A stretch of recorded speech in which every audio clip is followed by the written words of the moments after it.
Alors, le dernier intervenant de cette table, c'est Pascal Devé. Alors, je vais me présenter comme syndicaliste CGT, militant CGT, membre de l'Observatoire national de l'extrême droite. Il y a un autre mystère, hein, c'est que l'extrême droite et tout le côté du manche, notamment en matière sociale et en matière économique, ils sont toujours du côté du capital. C'est même l'instrument du capital qui est utilisé pour brutaliser les salariés et pour détruire les organisations ouvrières. Et pourtant, on nous dit que le Rassemblement national serait le parti qui rassemblerait le plus de voix chez les ouvriers. Alors moi j'ai deux questions, est-ce que c'est vrai? Et si c'est vrai, comment ça se fait? Bien, déjà bonsoir à toutes et à tous, merci pour votre invitation. Bon, j'ai compris que tout le monde disait un peu de l'idée, tout ça sur la tribune. Alors, moi je suis vieux de la tribune, hein. Moi j'étais là il y a une trentaine d'années, assis là, parce que j'étais étudiant ici en fac d'anglais. Donc là c'est la première fois que je reviens en tribune, ça c'est la petite anecdote. La seconde anecdote, c'est qu'on est à Nancy et que dans la région Lorraine, même si on appelle ça le Grand Est, mais historiquement la région Lorraine, les seuls députés de gauche qui restent, ils sont de Nancy.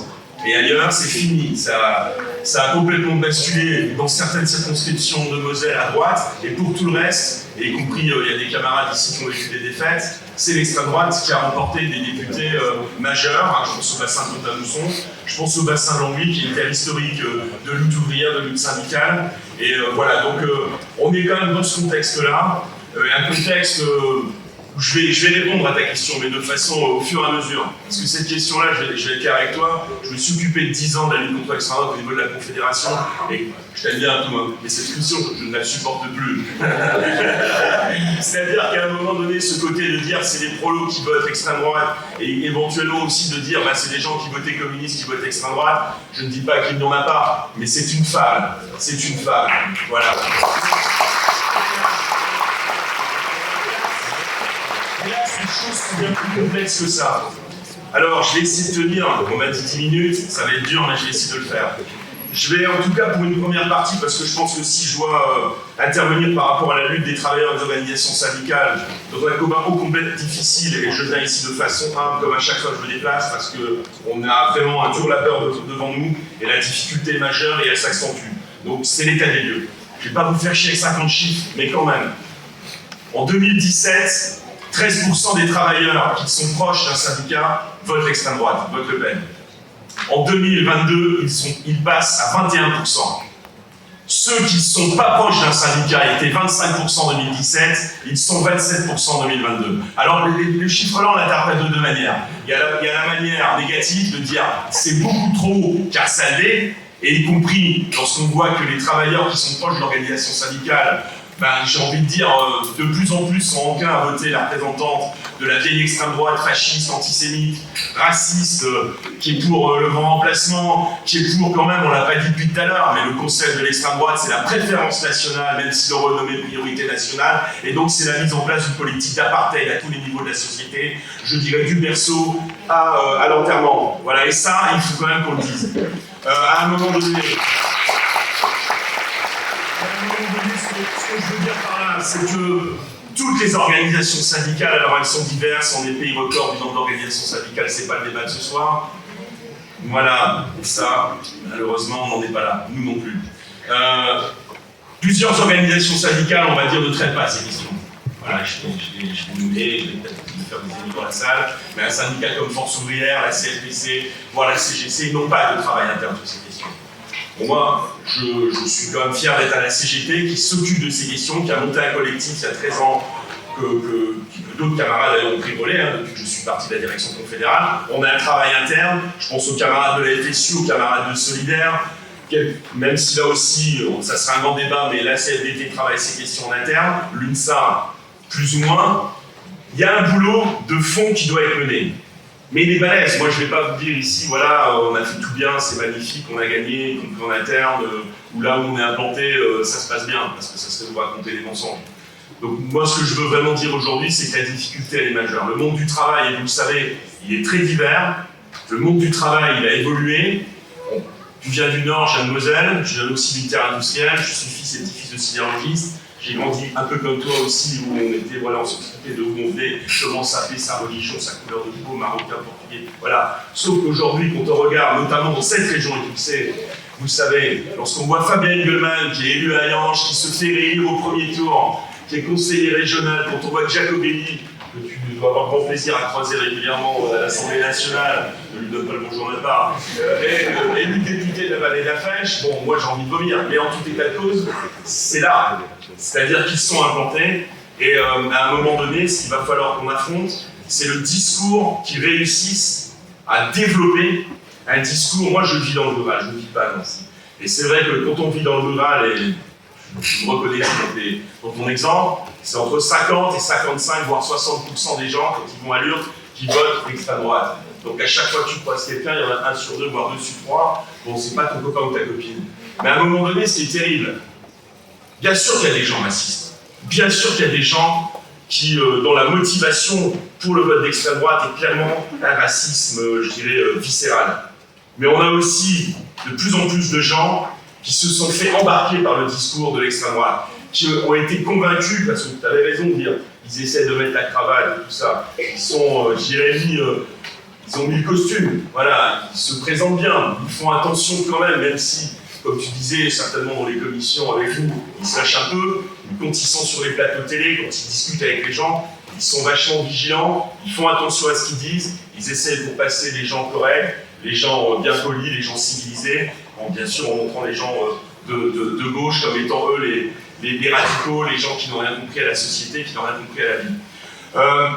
Ce que je voulais quand même insister aussi, c'est de dire que ces concepts-là, hélas, ils fonctionnent fortement, parce que ce récit de dire on est les gens qui travaillent, nous sommes des gens, aujourd'hui, on en chie parce qu'on se lève à 5 heures, on en chie parce qu'il faut payer les putains de factures, il faut payer sa bagnole, et qu'à un moment donné, on a une extrême droite, et tu as raison d'insister sur les questions écologistes, qui va dire, mais regardez, ces bobos à Paris, ces bobos dans les grandes villes, ils vous font chier là, avec leur vélo, et ils vous font payer, et c'est comme ça que ça se passe, c'est comme ça que ça discute, hein, excusez-moi, mais voilà. Alors, c'est vachement important le vélo. Voilà. J'ai une camarade qui s'est blessé hier, mais bon, ça me suffit. Donc à un moment donné, ces discours-là, hélas, ils prennent. Et je pense aussi que, hélas, et ça on l'a senti, je suis travailleur social de métier, et je vois monter depuis 20 ans ce discours anti-pauvre, ce discours anti-assistance. En gros, laissons crever les gens différents, laissons crever les gens qui sont pauvres. On va pas donner du pognon à des branleurs qui font rien, alors qu'ils gagnent autant que moi quasiment, qui moi, je vais gratter pendant 35 heures par semaine, je me lève à 5 heures, je rentre fatigué. Voilà. Et ce discours-là, hélas, 1000 fois hélas, malgré le boulot politique fait par les organisations politiques, de nombreuses associations, les organisations syndicales, y compris dans le secteur social, etc., ça monte en puissance. Et je pense qu'on est là aussi dans quelque chose, un des points fondamentaux, hélas, de la montée de l'extrême droite. Tu m'as posé une question partant des ouvriers. Là aussi, c'est pas les bonnes nouvelles, parce que quand on regarde l'évolution depuis 2017, déjà la très mauvaise nouvelle, mais je pense que vous le savez, mais je suis obligé de le dire, et que c'était très bien, les femmes votaient beaucoup moins que les hommes d'extrême droite. Hélas, Marine Le Pen a réussi à convaincre de plus en plus de femmes, et hélas, en 2022, on est sur un concept où autant de femmes, voire plus, votent Marine Le Pen que les hommes. Au niveau des catégories socio-professionnelles, la diversité de leur implantation est montée partout. Et la très très mauvaise nouvelle des dernières élections 2022, il y avait 2 catégories qui résistaient fortement au vote d'extrême droite. C'était les cadres et les retraités. Et y compris ces montées en puissance parmi les retraités et parmi les cadres, y compris les grandes entreprises, etc. Alors on a la fac, hein, on a l'université, vous le savez, ça c'est une très mauvaise nouvelle. Moi, franchement, qui milite depuis très longtemps contre l'extrême droite, qui m'aurait dit ça à 10 ans, je me dis non, c'est pas possible. Un prof sur 4 a voté Marine Le Pen en 2022. Dans la fonction publique hospitalière, suite à tout ce qui s'est passé autour de la Covid, la question des antivax, tout ce qu'il y a eu comme chose de dit, tout ce qu'il y a, voilà, toutes les fake news, etc. Ça a marqué ces personnels. Et hélas, dans la fonction publique hospitalière, c'est une hausse de 13% du vote. Voilà, de personnes qui prennent soin des autres, de collègues, voilà, qui sont infirmières, qui sont aides-soignants, qui sont médecins, qui sont dans les métiers techniques et dans un hôpital qui s'occupent des gens, dans le secteur social y compris. Voilà, je pensais qu'on était des milieux préservés. Non, on a des témoignages de plus en plus de collègues qui subissent du racisme, etc. Donc, Quand je vous dis ça, c'est pour faire un état des lieux lucide sur la situation. C'est que, en tout cas, les organisations syndicales, pour celles qui veulent se battre et qui font le boulot en interne, et je vous le redis, il est difficile, il est très difficile. On a essayé, nous, pendant 10 ans, avec ce collectif confédéral, on a fait pas mal d'initiatives avec Solidaire et FSU, et on était obligé en 2019, on avait rassemblé 200 camarades à la Bourse du Travail. Bon, il y avait eu du boulot de fait, on a été dans le Vaucluse, on a été à Hayange, on a été à Courrières, pas loin de chez toi, à côté d'Hénin-Beaumont. On a essayé de faire des initiatives pour rassembler les syndicalistes, voilà, pour lancer des dynamiques. On a écrit des argumentaires, on a mis en place des formations internes qui continuent, qui se développent. Et ce que je veux vous dire, c'est que ce boulot-là, c'est un boulot de fourmi, c'est un boulot de conviction, et tu as raison, il ne faut pas lâcher, même si on a vu nous à ces 4 matins, le lendemain tu te relèves et tu y vas. Donc le boulot, il est important. D'un côté, parce que je vais être positif, je ne veux pas être négatif, là, je donne des éléments, c'est pas pour vous qu'on sorte déprimer, mais à un moment donné, ce qui est positif là, parce que quand même, je ne dois pas être le seul à avoir fait des crises d'anxiété au mois de juillet, on n'est pas passé loin. On n'est vraiment pas passé loin. Et pour le coup, on sait que ça va revenir, hein, ça va dissoudre bientôt.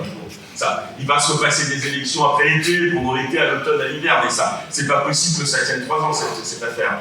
Donc on va repartir dans des campagnes électorales. Et ce qui est bien, et ce que je vois là, ce que j'observe depuis maintenant, même le début de l'année, c'est que dans de nombreuses organisations, il y a des initiatives syndicales, associatives, politiques, après avec la diversité, les relations locales qui sont bien, pas bien, enfin, moi je rentre pas là-dedans. Mais en tout cas, il y a du boulot qui est fait, et pas seulement à la veille des grands rendez-vous électoraux. Parce que ça, par le passé, je le dis humblement, on en a souvent y compris dans les organisations syndicales. Les camarades, ils se réveillaient et ils venaient dire qu'est-ce qu'on fait 6-9 mois avant les élections présidentielles. Mais ça suffit pas. Il faut un boulot de fond qui est mené vraiment avec conviction.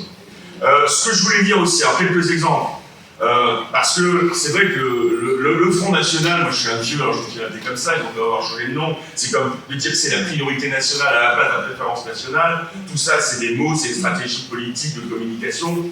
Le Front National, très clairement, lorsqu'on voit notamment quand on a pris l'épisode des retraites en 2022, alors je ne vais pas tout faire la liste, mais il a voté par exemple contre le blocage des prix de première nécessité, il a voté contre l'augmentation du SMIC, il a voté contre l'indexation des salaires sur l'inflation. Par contre, il a voté pour des mesures complètement pourries, c'est-à-dire par exemple qu'ils sont allés jusqu'à dire il ne faut plus de salariés étrangers qui seraient représentants du personnel élus par les collègues. Voilà, ils vont jusqu'à donc. Là, c'est vraiment la traduction claire et nette de ce que serait la préférence nationale et de ce qu'est leur racisme, leur xénophobie, y compris dans le monde du travail. Ils veulent aussi, bien sûr, supprimer le droit au chômage pour les étrangers, même si, bien sûr, ils ont travaillé, ils ont cotisé. Voilà, tout ça, c'est clair. J'imagine que ça, tu vas y avoir droit dans les mois et les semaines qui viennent, lorsque les sujets vont venir au fur et à mesure dans les commissions, notamment la commission sociale. Voilà, donc en tout cas, très clairement, parce que ça aussi, et on regarde ce qui se passe ailleurs, vous avez cité certains pays, le syndicalisme, la CGT, comme d'autres camarades, on est internationaliste, donc on est ensemble. D'ailleurs, je rends hommage aux camarades belges, j'étais avec le pote tout à l'heure en message. Hier à Bruxelles, en 3 jours, ils ont réussi à mobiliser 1500 camarades contre Bardella, là, qui est venu présenter son torchon, là, de bouquin.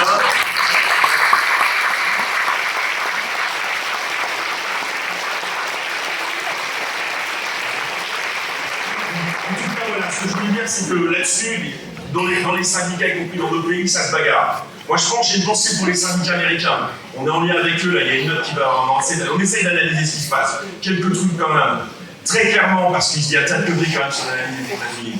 En tout cas, ce qui se passe quand même, c'est que la plupart des travailleurs, pour ceux qui galèrent aux États-Unis, ils ont voté contre Trump. En tout cas, ils ont voté démocrate. Voilà. Après, la gauche, c'est pas la gauche. On va pas rentrer dans un débat sur ce qu'est la gauche aux États-Unis d'Amérique. Aujourd'hui, c'est comme ça. C'est pas la France. C'est complètement différent. 30% des travailleurs sont syndiqués. Et dans les familles syndiquées, ça a voté anti-Trump. Mais hélas, 70% des travailleurs ne sont pas dans les syndicats. Voilà. Et que veut faire Trump? On aurait beaucoup à dire, hein, parce que vous avez cité Musk, qui est quand même un des principaux financeurs de Trump, qui est un libertarien, ne l'oublions pas. Parce que tu as parlé de la transformation du capital, là je vois que le temps passe, j'ai pas le temps, mais on est dans une nouvelle phase du capitalisme financier, qui en effet est en train de faire le pari de la montée de l'extrême droite, et d'accords électoraux partout dans les pays, entre une partie de ce qu'on appelle la droite conservatrice, machin bidule à la papa, avec une extrême droite pour prendre le pouvoir. Et ces libertariens comme Trump, et Milei en Argentine, ce qu'ils veulent très clairement, Reagan à côté, c'était de la rigolade, Thatcher, c'était de la rigolade, c'est de supprimer complètement tout ce qui est État, tout ce qui fait société, tout ce qui fait protection. Et par exemple, la suppression du ministère de l'Éducation va se mettre en place aux États-Unis d'Amérique. Voilà, c'est clair. Et quand on lit le programme, et quand on lit les discours de Trump et tous les fous qu'il a autour de lui, on sait que notamment par rapport aux travailleurs, ils vont péter les conventions collectives. Et pourquoi ils vont péter les conventions collectives? Bien sûr, ils vont réduire les droits des travailleurs, mais du coup, ils vont péter le fait que les gens adhèrent dans les organisations syndicales aux États-Unis d'Amérique. Voilà, j'insiste là-dessus. En Italie aussi, Meloni, je vais le faire tuer, mais fait un travail remarquable avec Orban, parce qu'ils sont en train d'organiser les choses d'une façon extrêmement précise. Orban est en lien avec Trump, ils sont en train d'organiser l'extrême droite au niveau européen qui est quand même flippante.